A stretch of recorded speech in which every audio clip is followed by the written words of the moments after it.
today I'm going to be talking to you about how to make a full John Summit sort of Repopulate Mars modern tech house style track. We're going to be talking about not just how to make like a nice build up and drop, but really about the whole arrangement and also about the elements within that arrangement. As usual, you can get the full project file, samples, MIDI, presets, everything like that from this video is available right at the top of the description on my Bandcamp. This really helps support me. If you guys enjoy these videos, definitely go pick it up because you get a great template. Plus, it really helps keep me going. You know, I don't make a whole lot just off of YouTube ads and that kind of stuff. But with the sample packs and different things like this, I'm able to keep going and keep bringing you guys new content every single day. And yeah, thanks for the support. Let's dive in. Alright, so here is the full track arrangement. You can see we're at 126 BPM, and the first thing that we have up here is going to be the vocals, which sound like this.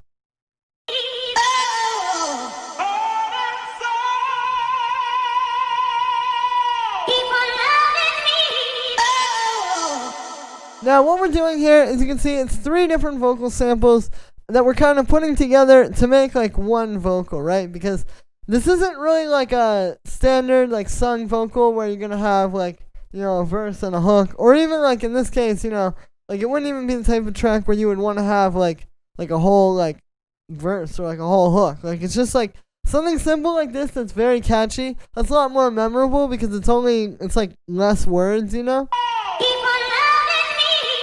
Like something like that can just grab you right away is really good.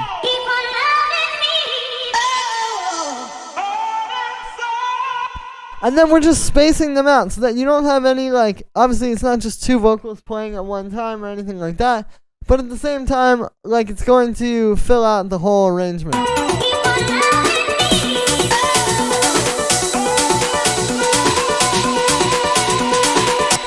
Because you can hear, they're just going to play side by side and fill that out really nicely. And then you can see also, like, in some of these spots, like, we just use them a bit more sparingly, like, usually, it's going to be a lot of vocals in the break.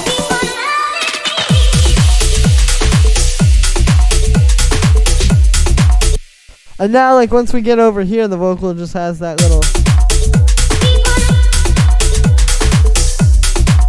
Right, so it's just, you know, stuff like that. Just sort of like letting the vocal breathe and not having it play at every time, but knowing when to just have it, like, full force like this. And you can also see there's a bit of filtering to kind of help with the arrangement on that, and that's just the low pass filter. I've also got these going through a bit of echo, a bit of reverb, and a drum bus.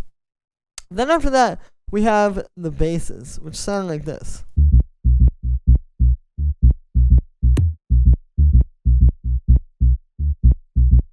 And so this bass line is made across 2 different sounds, so we have this little synth bass here, which you can see is a very simple bass line. So this track is in the key of B minor, and you'll notice that we're really just using 2 notes from the B minor scale, right? We're using the minor third, and then we're using the root note, which is B. And you'll notice that B is a lot more frequent than the minor third. This is how you want to write one of these types of bass lines. I'd really recommend starting with the rhythm with just the root note of whatever key you're in, and then you can go and add in like extra notes, but you really don't want to do more than like 2 or 3 total notes in the whole bass line, right? Like, try making a really catchy and groovy bass line with 1 note, and then just move some of the notes up or down, rather than like trying to write it, you know, to be this complex, like.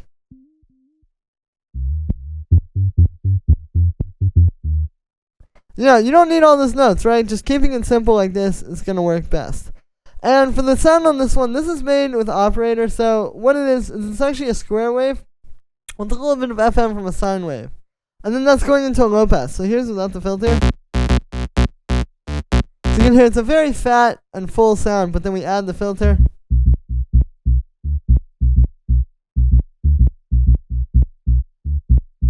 And yeah, you can see there's a bit of an envelope on that. We also have the soft shaper on that, which makes it sound a bit fatter. And then you can see it's actually this low pass filter hasn't got any automation on it, so you can ignore that. And then we just have a little bit of drum bus to make this a bit fatter. And I have an auto pan on there, which is making this just kind of bounce off of the kick a bit.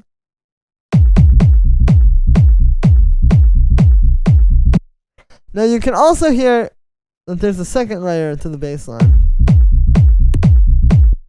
So what we're doing here is I actually took this very bassy melodic techno kick Right, like you can hear this is almost like its own little like bass stab. And then that just fits in there. You can see I left the note open on the actual synth bass line so that this one can do like that. And yeah, so that's just a simple way to kind of make your bass line a bit more interesting. But then on the group of those, actually all we have is just a high pass filter. So that's just coming on it sometimes, like in the breaks. You have to make the bass disappear. And yeah, then we have the kick.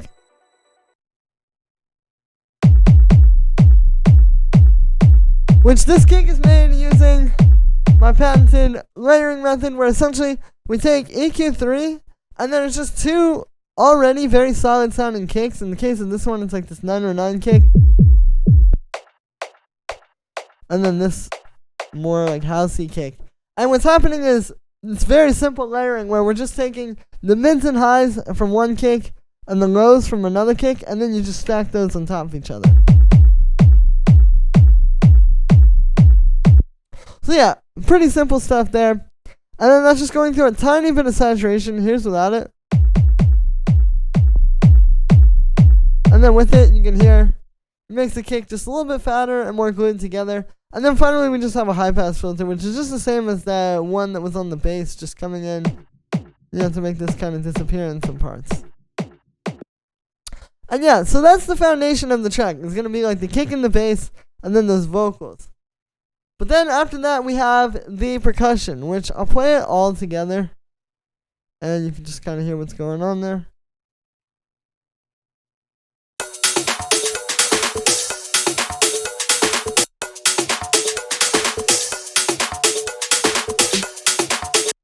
You can see we have a lot of layers going on.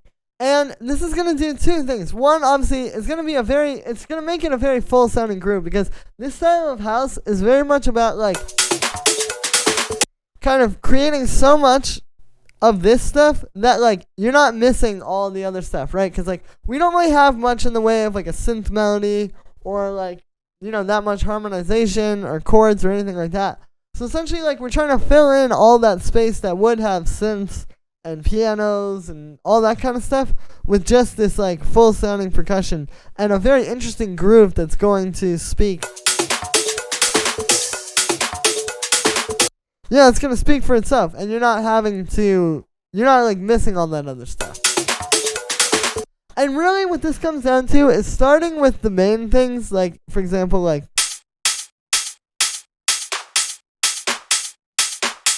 your main hi-hat needs to be really fat like this. Like you can see like I have this one and this one layered together. And then same thing here, like the clap and snare are very fat when you play those together. So then if you put these like this on its own is going to be a really solid groove. Like just playing.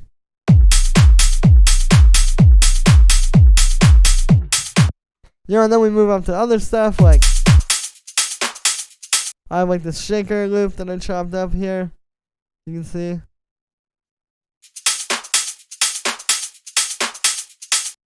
We have like, you know, some more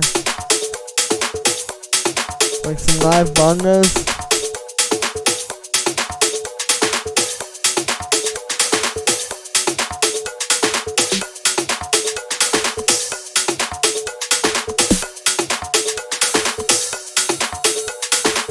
And you can see, like, as I bring each thing in, how it works. Like, it's really not that hard. Like, it's really just, like, getting those main drums really solid. You know, get some good loops in there, like a live shaker, some live percussion that can make it less rigid and give you something that you wouldn't get if you were trying to program it. And then just go in and add, like, you know, this little stuff. Like, this little, like, hi-hat that's just on the 16th note, for example. Right? And then you can add, like, maybe something else around that, like. And now all of a sudden you have a little groove going. And it's not actually that hard. I think it's hard if you're staring at the blank canvas and you're intimidated by it. But, like, to get this kind of a groove, like, you just kind of have to go in and do it.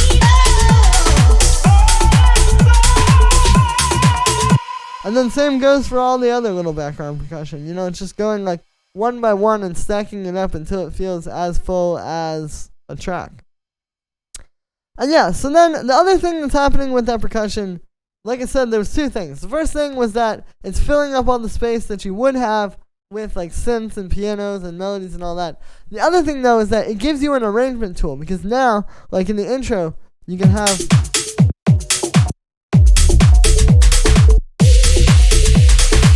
like you're kind of adding more and more stuff as it goes on, and then you can also do the opposite in the outro, taking stuff away. But then even like here, you can have all that stuff happening, and then this feels like more like it's just about giving yourself that space, and you get that by having enough elements that you can take some away and add some, and really make it feel more full that way. And yeah, so then after that we have this ARP, which you hear in the break.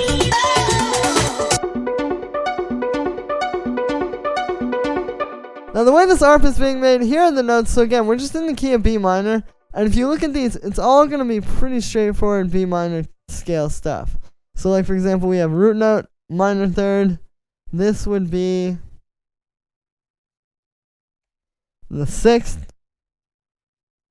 Another root note, another minor third, and then another 6th up there. So it's actually just 3 notes.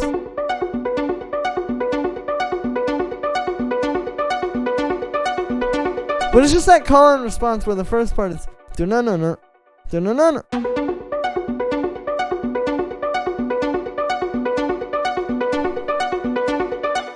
And then for the sound on this one, it's made with operator, and all this is it's just a saw wave with a low pass filter. It's got a little bit of an envelope. There's also some automation on the filter to just bring it in like there. And then the thing that's making this one work really is the filter LFO. You can see I have this on quarter notes, and then it's not synced, or it's not being re-triggered. So you're getting this like really fluid, like morphing synth. And yeah, then I have the saturator, which is actually using the a bit warmer preset. Just make it a bit fatter. I have this flanger, which you can hear what that's doing. Just kind of gives it like a nice kind of texture. I have a bit of delay, a bit of reverb, and then finally just a low pass filter, which just brings this in and out, independent from the one that's actually on the synth. Then we have this string, which just plays in all the places where that ARP plays.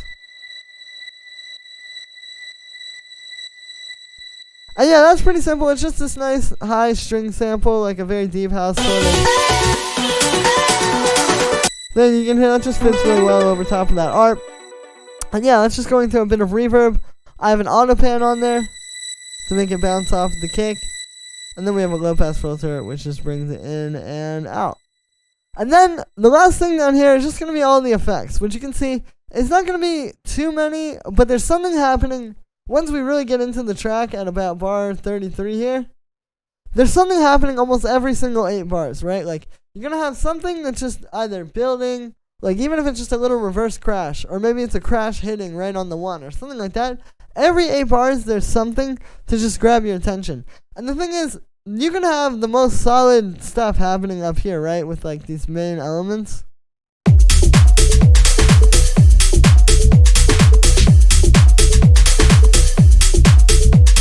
But that's just one thing, right? Like we get that. Like the track isn't really just about that. That's only one element of it. That's what people don't get. It's like they think, oh, well, it's just about creating this short loop. It's not. The loop is just one thing. It's about showing like how well you can essentially make that work over time. And that's what these effects do. They allow you to build some tension, release some tension, kind of like make things, change over the track. And it's just really going to make that work. So you're going to want to make sure that you have something like these little like just reverses. Or like the or even like, I have like a little 909 snare building up. I got other elements as well, like there's this operator riser here, which is just a bit of white noise, and then it's being bandpassed, which you can see the bandpass filter is building up. And then we have a chorus where I have the rate being automated, and it has a really high feedback. So that's just like another way to make a cool uplifter. I've got some reverb on that and a high pass filter. But yeah, again, these effects are not that hard. It's just going to be really important for making everything build and ultimately just making your track, you know, as impactful as it could be.